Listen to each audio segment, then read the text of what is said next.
যাচিছোঁ মই আজি বিদায়ৰ দিনত বিদায় বেলিকাত মানে উপেন্দ্ৰনাথ ব্ৰহ্মৰ এই জন্মদিনত মোৰ খুব ভাল লাগিছে তেওঁৰো আজি জন্মদিন মোৰো আজি মানে বিদায় দিন সেই বিদায় দিনত মোৰ খুব ভাল লাগিছে তাৰমানে আৰু তেওঁকো মই মানে এই বিদায় সৰু সৰু ল'ৰা ছোৱালীক লৈ পেলাই মাজত এনেকুৱা থাকি পেলাই খুব ভাল লাগিছিল আৰু সেই আজি এই বিদায় দিনত মোৰ মানে দুখো লাগিছে তেওঁলোকক মানে এৰি যাবলৈ আৰু এই এৰি যোৱাৰ সময়ত মোৰ মানে খুব মানে এনেকুৱা লাগিছে যে মোৰ অন্তৰৰ পৰা তেওঁলোকৰ কেনেকৈ এৰি যাম সেই এৰি যোৱাৰ কথাটো চিন্তা কৰিলে মোৰ মানে এনেকুৱা বেয়া লাগে যে মোৰ মানে তেওঁলোকক মানে এৰি যোৱাটোৱেই মোৰ মানে সমস্যা হেন পাইছোঁ আৰু শিক্ষাৰ ক্ষেত্ৰত তেওঁলোকক মই কেনেকৈ এৰি যাম ইমান দিনে তেওঁলোকক মই ইমান মাজেৰে জ্ঞান দি আছিলোঁ সেই জ্ঞান দিয়া তেওঁলোকৰ পৰা মই মানে বিদায় লোৱাটোৱে টানে পাইছোঁ এইখিনিকে কওঁ মই আজি আপোনাৰ অনুভৱ কেনেকুৱা হৈছে এই মুহূৰ্তত আপোনাৰ অনুভৱ হৈছে কেনেকুৱা অনুভৱ হৈছে আপোনালোকৰ সেই ল'ৰা ছোৱালীখিনি আছে গাৰ্জেন আছে আপোনাৰ অনুভৱটো কেনেকুৱা হৈছে আজি নাই মোৰ ভাল লাগিছে এনেকৈ কিমান বেয়া লগা নাই তেওঁলোকে যে মোক এনেকুৱা কৰি বিদায় দিছে আজি সেইটোৰ ক্ষেত্ৰত মোৰ ভাল লাগিছে আৰু 38টা বছৰে মানৱ সম্পদৰ বহুত ভূমিকা গ্ৰহণ কৰিছিলে বহুত ল'ৰা ছোৱালী ডাঙৰ আমাৰ বিষয়া হৈছে এখন বা বিভিন্ন উচ্চ বিষয়া হৈছে এই সৰু ল'ৰা ছোৱালী আপোনাৰ ওচৰতে আছে ছাত্ৰবিলাক আপোনাৰ ওচৰত আছে এইসকল আপুনি এই বিদায় পেলাই কি ক'ব ভৱিষ্যত শিক্ষাৰ কাৰণে তেওঁলোকক কি বুলি মই ধন্যবাদ দিম মানে মোৰ ওচৰত যে তেওঁলোকে ইমান কিবাকৈ আছে আজি মই মানে নিজৰ মানে হৃদয়ৰ পৰা মানে তেওঁলোকক মানে এৰি দিব ইচ্ছা যোৱা নাই তেনেকুৱা মানে কি মনত লাগিছে আৰু বৰ্তমান নতুন শিক্ষানীতি আহি আছে আগতকৈ শিক্ষাটো অলপ উন্নত ধৰণৰ হ'ব এতিয়া আগত যদি শিক্ষা আছিলে আৰু নতুন শিক্ষানীতি অলপ বেলেগ ধৰণৰ শিক্ষা এটা হ'ব উন্নত মানদণ্ডৰ শিক্ষা হ'ব এই ক্ষেত্ৰত আপুনি কি আশীৰ্বাদ দিব ল'ৰা ছোৱালীখিনি তেওঁলোকে এই নতুন শিক্ষানীতিৰ কিবা মানে আগুৱাই যাওক বুলি মই মানে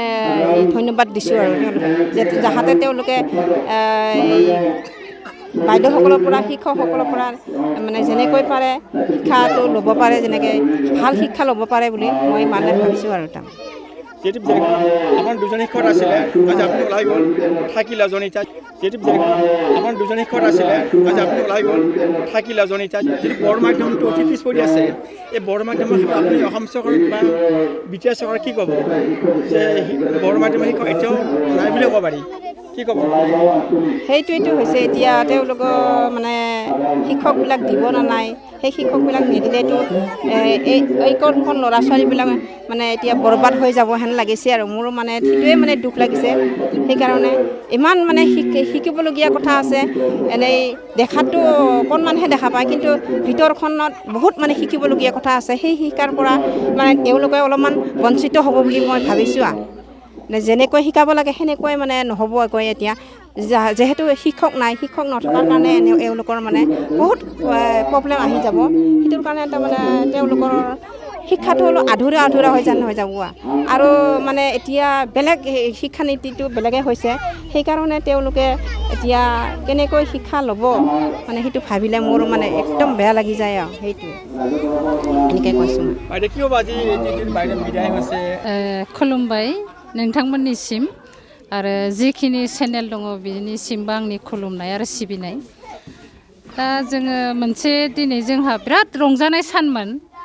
ओरैबायदि रंजानाय जोङो उपेन्द्र ब्रह्म बिथांखौ जोंहा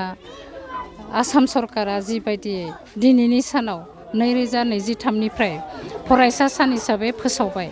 बे सानाव जोङो बिराद गोजोननाय मोन्दों आरो जों बिथांनिसिम जोंनि जि समनिफ्राय जोंनि बर' समाजा गावनि हारिखौ फोथांना लाखिनो थाखाय जि दावहा नांबोबाय बे दावहानि गेजेरजों जोंहा फैयै फैयै दिनैसिम जोङो उपेन्द्रनाथ ब्रह्मनि थाखाय जों मोनसे बिथांनि सि आत्माखौ गाबज्रिनो हानाय बिथांनि सि आत्माखौ जोङो गोसोखांनो हानाय मोनसे जों सुबिदा मोनबाय दा जोङो सिगांनिफ्रायनो जों सुबिदा मोनबोदों नाथाय जोंनि आसाम आसाम सरकारनिफ्राय जों नैबे फरायसा आफाद सानखौ जों सुबिदा मोनाखैमोन। आं बेखायनो गिबियावनो नैबेखौ आं बुंग्रोदों दा जोङो दिनैनि साना जोंहा बिराद रंजा सान आरो जोंनि थाखाय बिराद गोथार सान। दा बे गोथार सानावनो जोंहा मोनसे सरकारि रुल बायदियै खान्थि बायदियै जोंहा आंनि नैबे 6-1 नं 5 नं बोथियामारि गुदि फरायसालियाव जोंनि लेङाइ फोरोंगिरि रहेस्वरि बर' आब' बिथाङा दिनै आजिरा मोननो हाबाय। दा बे आजिरा मोननो हानायाव जोंहा जोंनि जिखिनि बोथियामारि गुदि फरायसालिखौ जोङो आब' बिथाङा जिबादियै ग्रोम ग्रोम फरायसादों दिनै जोंनि सोलोंथाइखौ बिथांमोननो होनो हादोंमोन। आरो दा बेबायदियाव जोङो बिराद खुसि नैबे बोथियामारि रायजो राजाया दा बे हिसाबै बिथाङा दिनैनि नैबे आजिरा मोननायाव जोंनि नैबे बड'फाखौ जों बड'फानि खुसि सानाव जोंहा फारसेथिं जोङो नैबे बोथियामारि गुदि फरायसालिनि थाखाय मोनसे दुखु मोनदों। दा दुखु मोननाया बेनो आरो जोंहा जोंनि बे बोथियामारि गुदि फरायसालियाव 60 फरायसाफोर दं। दा बे 60 फरायसाफोर थानायाव जोंहा सानैल' जों फोरोंगुरुमोन। दा बे सानैल' फोरोंगुरुआव जोंहा आब' बिथाङा दिनै आजिरा मोनबाय। दा बे आजिरा मोननायाव जोंहा फारसेथिं जोंनि नैबे बोथियामारि गुदि फरायसालिया फारसेथिं जोंनि फोरोंथिन होनायाव गोबां असुबिदा फैगोन। आरो आं सासे गाहाय फोरोंगुरु जानानै गासै जोंनि नैबे फोरोंथिन आयदाखौ जोङो मेनटेन खालामनो हानाय जोंनियाव सम थाया। समा ओरैबायदि जों अफिसियेल किसु खामानि मावनो थांनायाव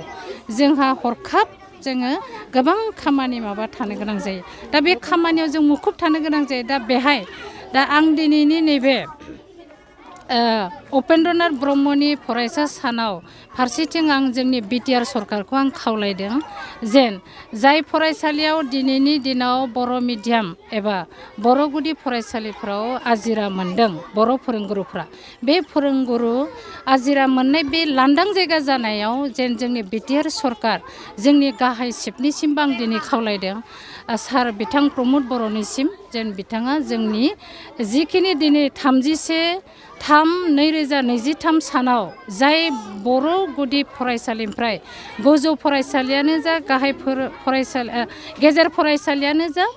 आरो गुदि फरायसालियानो जा जाय फोरोंगुरुआ दिनै आजिरा मोनदों बिथांमोननि जायगाया जेन थख'यै बे लांदां जायगायाव आबुं जाफिनो बेखौ आं दिनै बिटिआर सरकारखौ आंनि दिनैनिफ्राय नैबे बोथियामारि गुदि फरायसालिनिफ्राय आं गोख्रोङै आङो आर'ज गाबदों आरो बिथांमोनखौ आं आंनिफ्राय हांख्रायदों जेन बेराफारसेथिं नैबे बोथियामारि गुदि फरायसालिनि थाखायबो जोङो जेन लेङाइ फोरोंगिरि दिनै नैबे आजिरा मोननाय आब'नि लांदां जायगायाव जेन मोननो हायो थाबैनो जों मोननो हायो बेखौ आंनि खावलायनाय बिटिआर सरकारसिम आरो लोगोसे जोंनि खैराबारि खोन्दो बिथांमोननिसिमबो जोंनि मेलेमजिबि रायजो राजानिसिमबो आंनि खावलायनाय थाबाय दिनैनि आफादनि गेजेरजों। दा आरो फारसेथिं आं बेखौनो बुंनो थांगोन आरो दिनै जि आब'आ जोंनि रहेस्वरि बर' आब'आ आजिरा मोनबाय बिथांखौ जोंनिफ्राय SMC कमिटि मात्रि गुटनिफ्राय फरायसा बिगुमानिफ्राय आरो फरायसा फरायसुलिनिफ्राय आरो जोङो रायजो राजानिफ्राय बिथांखौ जों दिनै मोनसे आर'ज बिलाइ बिथांनिसिम जों गथायदों। बिथाङा जेन नैबे 2023 मायथाइयाव गावगायखौ आजिरा मोनदों होननानै न'आव जेन दिदुम जिरायना थायालाखानो जोंनि नैबे फरायसालियाव जेन बिथाङा फरायसाखौ रायजोनिखौ अननानै एबा जोंनि बर' हारिखौ अननानै बिथाङा जेन जोंनि नैबे फरायसालियाव गावनि गोसो बायदि टाइमखौ लानानै फैनानै बियो फोरोंथिनो फैनो हायो बेखौ जों आर'ज बिलाइ दिनैनि गेजेरजों जोङो बिथांनो होखाबाय आरो बिथाङा जोंनो मुंसाइ होबाय फैगोन होननानै बिनि थाखाय आंनि नैबे रहेस्वरि आब' बिथां लेङाइ फोरोंगिरि आब'निसिम रोजा रोजा साबायखर बावदों आरो फारसेथिं आंखौ दिनै नैबे बोथियामारि गुदि फरायसालि SMCनि कमिटि मात्रि गुटनि कमिटि फरायसा बिगुमा कमिटि लोगोसे फरायसा फरायसुलि आरो रायजो राजा आरो जोंनि कालाइगाव दख'रायाव थानाय संगठन जेरै बिमा आफाद जेरै बिफा आफाद जेरै बर' थुनलाइ आफाद फरायसा